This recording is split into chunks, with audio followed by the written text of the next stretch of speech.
Meanwhile, President Trump says the smoke from wildfires in Canada trickling into the U.S. airspace is unacceptable. He says he's going to hold Canada responsible for not properly maintaining their forests and brush terrain, adding the U.S. is being unnecessarily invaded by filthy, polluted, and unhealthy air, and that the quality is dangerous. Now, keep in mind the president will be in New York and New Jersey for the weekend. Later today, he'll attend a FIFA reception at the Trump Tower. Then on Sunday, he'll be at the big game between Argentina and Spain, and that's being held at MetLife Stadium. CBS News reporter Taurean Small is live outside Trump Tower, and he joins us right now. Taurean, good to see you. Somewhere else that's not Capitol Hill. That's a good shot behind you there. So President Trump addressed clouding last night. A haze of smoke traveling south in the U.S. from raging wildfires in Canada. What else is he saying about that?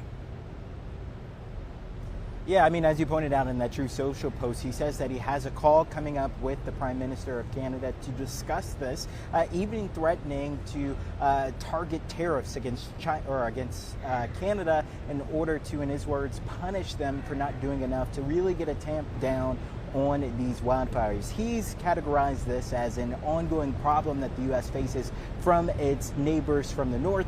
But ultimately, though, it's to be seen whether or not something substantive will come out of that conversation. But right now, though, it's clear that that haze that has left from New York, it's no longer a problem here. But as I was coming up from D.C., it's quite a bit of smog there is top of mind for the president.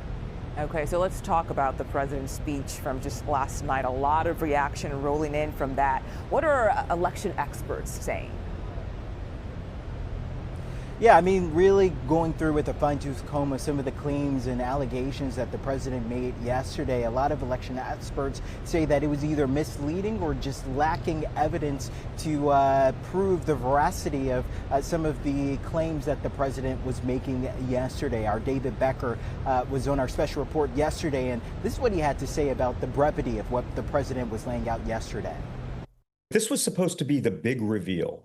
After 6 years of lies about the 2020 election, after 18 months of Donald Trump controlling the entire federal government and marshaling the resources of the intelligence community and the FBI and the DOJ and the Department of Homeland Security to turn over every rock to look for the election fraud that resulted in a stolen election in 2020, they set the date of this speech, and it was a dud. Coming out of that speech yesterday, we also heard from the president's Homeland Security Secretary, Mark Mullen, who said that he's now also looking to take action. He will hold some election security commitments to states seeking grants from his department. He's also saying that the Cybersecurity and Infrastructure Security Agency will hold their own report to release their own details, fact findings on whether or not fraud and what the president's claim, the allegations that the president's claim is as significant as what President Trump purported to have been yesterday. All right, Taurean Small, thank you so much for your reporting today. Appreciate it.